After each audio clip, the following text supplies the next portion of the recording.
रात को हर किसी के दरवाजे पर एक दस्तक होती। लोग अब इस दस्तक से डरने लगे थे और डर के मारे कोई आवाज सुनकर भी अपना दरवाजा नहीं खोलता था और ना ही उठकर देखने भी जाता कि कौन दरवाजा खटखटा रहा है। हर रोज आधी रात को हर घर की दस्तक पर एक ही आवाज आती, लड्डू दे दो, लड्डू दे दो, भूख लगी है, लड्डू दे दो। अरे राघव, ये रोज रोज कौन है इस इलाके में जिसे आधी रात में ही लड्डू खाने की भूख लगती है? साधु संत भिखारी सब दिन में मांगने आते हैं, पर तुम्हारे इलाके में पहला भिखारी देख रही हूँ जो रात को मांगने आता है और रोज एक ही चीज मांगता है। और मैं इतने दिनों से देख रही हूँ, ना ही तुम उठकर उसे कुछ देने जाते हो और ना ही कोई और। ऐसा क्यों? अरे वो कोई भिखारी या संत नहीं है जिसे आधी रात को भूख लगती है। वो कोई चुड़ैल या पिशाचनी है, तभी आधी रात को मांगने आती है। कोई आम इंसान होती तो दिन के समय आएगी ना। इतनी अकल नहीं है तुम्हारे पास। अरे चुड़ैल होती तो वो लड्डू क्यों मांगती? कभी सुना है किसी चुड़ैल, भूत या पिशाच के बारे में कि उसे लड्डू पसंद हो? वो खौफनाक ताकत तो खून और मांस के भूखे होते हैं, ना कि लड्डू पेड़े के।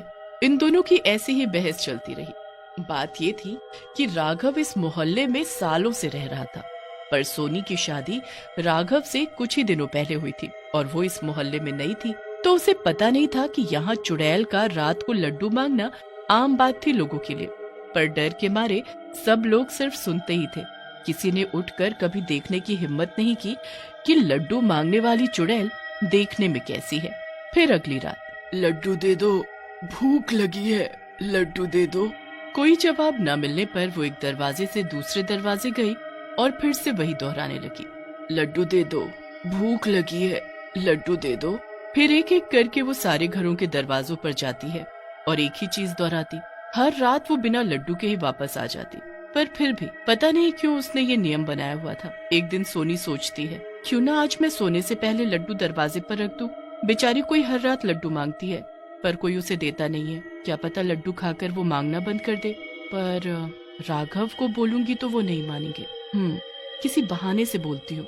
फिर सोनी राघव को फोन करती है, सुनो राघव, आज आते समय रात को लड्डू लेते आना, मेरा बहुत मन है लड्डू खाने का। नहीं, सिर्फ लड्डू ले आना। फिर रात को सोनी सोने से पहले चुपचाप घर के बाहर लड्डू रख देती है और रोज की तरह सब खा पीकर सो जाते हैं। फिर लड्डू दे दो, भूख लगी है, लड्डू दे दो। अरे आज ये लड्डू किसने रखे? किसका घर है ये? चलो, कोई अच्छा इंसान लगता है। चलो, आज की खोज यहीं खत्म हुई। चुड़ैल आधा लड्डू खा लेती है और आधा वहीं रखा छोड़ देती है। फिर सुबह सोनी दरवाजा खोलती है तो देखती है, अरे ये आधा लड्डू यहीं छोड़ गई वो मांगने वाली। लगता है भले घर की है कोई, जितनी इच्छा होगी खा लिया उतना बेचारी ने। इससे पहले कि राघव देखे, मैं इसे यहाँ से हटा देती हूँ। पर तुरंत ही राघव भी बाहर आ जाता है। अरे सोनी, तुम सुबह सुबह बाहर खड़े होके क्या कर रही हो? तुम्हें तो सबसे पहले चाय पीनी होती है ना। कुछ नहीं, बस यूं ही सोचा आज ताजी हवा खा लूं फिर चाय पीऊं। अच्छा तुम नहा लो, मैं चाय बनाने जाती हूँ। और नजरें चुराते हुए सोनी रसोई में चली जाती है। फिर दिन में, कल पहली बार सुकून की नींद आई मुझे। उस चुड़ैल ने दस्तक जो नहीं दी कल रात, वरना उसकी आवाज सुनते सुनते और खरखराहट से रोज नींद खराब होती है। पर मेरे घर दस्तक हुई थी रात को, तेरे घर कैसे नहीं हुई?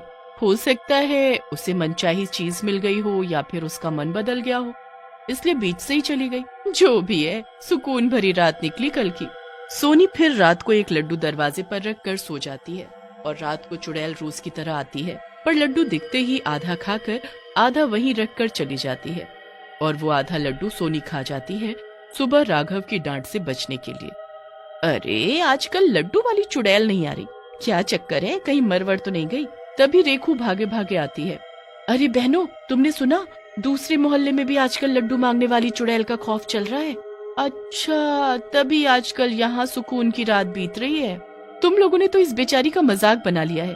क्या पता वो भूखी रहती हो या कोई मजबूरी हो उसकी। मेरे सामने ये सब बातें मत करो। और वो तनतनाती हुई गुस्से में अपने घर में आ जाती है। अरे विमला, ऐसा भी क्या लगाव है इसे चुड़ैल से जो उसकी बुराई न सुनी जाती इससे? जब भी बात करो उसके बारे में अलग ही तेवर होते हैं इसके तो, जैसे कोई सगी संबंधी हो। फिर आधी रात को राघव पानी पीने के लिए उठता है। अरे सोनी कहाँ चली गई? रात को तो यहीं सोई थी। सोनी, सोनी, अरे कहाँ हो तुम? राघव पूरा घर छान मारता है पर सोनी कहीं नहीं मिलती। अरे कहीं वो चुड़ैल मेरी सोनी को खा तो नहीं गई? जरा बाहर जाके देखूं तो। दरवाजे पर उसे आधा लड्डू रखा दिखता है। आधा लड्डू? ये किसने रखा यहाँ? ये क्या हो रहा है मेरे घर में? सोनी गायब है, दरवाजे पर लड्डू रखा है। अब इस समय मैं किससे मदद मांगू? सब घोड़े बेच के सो रहे होंगे। तभी एक हल्ला सुनाई पड़ता है जो कि दूसरे मोहल्ले से चिल्लाने की आवाजें आ रही होती हैं। अरे लड्डू वाली चुड़ैल के पीछे मेरी बीवी भी भागी जा रही है, कोई रोको उसे, वरना वो भी चुड़ैल न बन जाए कहीं। बीवी चुड़ैल के पीछे? धन्यवाद भाई, आप इस समय मेरी मदद के लिए आए, वरना आज तो मैं अपनी बीवी से हाथ धो बैठता। राघव फिर सोचता विचारता अपने घर वापस आता है और वो देखकर दंग रह जाता है। अरे ये सोनी कैसे भुक्कड़ों की तरह लड्डू खा रही है? और ये तो थोड़ी देर पहले थी नहीं यहाँ। क्या चल रहा है ये? अरे सोनी, मैं तुम्हें कब से ढूंढ रहा था, कहाँ गई थी तुम? और ये इतनी रात को इतने सारे लड्डू खा रही हो? तबीयत तो ठीक है तुम्हारी? और ये इतने लड्डू आए कहाँ से? सोनी लाल आंखों से तिरछी निगाहों से राघव को घूरती है। ये रूप देखकर राघव डर जाता है। वो चुपचाप जाकर बिस्तर पर लेट जाता है। फिर सुबह, अरे भाई सुना, अगले मोहल्ले की खबर आई है कि उनकी बीवियां लड्डू वाली चुड़ैल के पीछे जाती हैं और अपना आपा खो देती हैं। कितनों की तो बीवी वापस मिली ही नहीं। जिन्होंने आवाज लगा के रोक लिया तो रोक लिया, वरना बीवी गायब। ऐसे कैसे हो सकता है? हमारे मोहल्ले में भी तो चुड़ैल कब से लड्डू मांग रही है, पर यहाँ तो ऐसा नहीं हुआ कभी। ओहो, क्योंकि हम लड्डू देते नहीं ना। उस मोहल्ले में उनकी बीवी बाहर चुड़ैल के मांगने पर लड्डू देने चली जाती थी और फिर ये सब होने लगा। फिर रात को, अरे सोनी सुनो, मुझे सुबह जल्दी ऑफिस जाना है, तो कल जल्दी उठ जाना, नाश्ता बना देना। ठीक है। फिर वो दोनों सो जाते हैं। आधी रात को राघव जब उठता है तो फिर सोनी को गायब पाता है। राघव सोनी को पूरे घर में आवाज देते हुए ढूंढता है पर सोनी कहीं नहीं मिलती। राघव घर के बाहर देखने जाता है तो देखता है कि दरवाजा खुला है। अरे आज ये दरवाजा कैसे खुला रह गया? रोज तो मैं खुद बंद करके सोता हूँ, लगता है जल्दी में खुला छोड़ दिया मैंने कल रात। तभी उसकी नजर वहीं पर रखे आधे लड्डू पर पड़ती है। राघव उसी समय गलियों में सोनी को ढूंढने लगता है। वो यहाँ वहाँ सोनी को हर जगह ढूंढता रहता है पर वो नहीं मिलती। राघव टेंशन में घर आता है तो देखकर दंग रह जाता है। अरे सोनी, ये तो घर पे ही है, पर मैंने तो पूरे घर में देखा था, तब तो कहीं नहीं मिली। पर ये कर क्या रही है? सोनी फिर से ढेरों लड्डू खा रही होती है, वो भी भुक्खड़ों की तरह, जैसे कभी उसने लड्डू देखे ही ना हो। राघव को ये सब बहुत अजीब लगता है। सोनी बस उसे गुस्से की निगाहों से देखती है और फिर लड्डू खाने लगती है। फिर जाकर कमरे में सो जाती है। सोनी के सोने के बाद राघव देखता है तो वहाँ ढेरों लड्डू रखे होते हैं। ये क्या माजरा है? मेरे तो सर की नस फट जाए लगता है।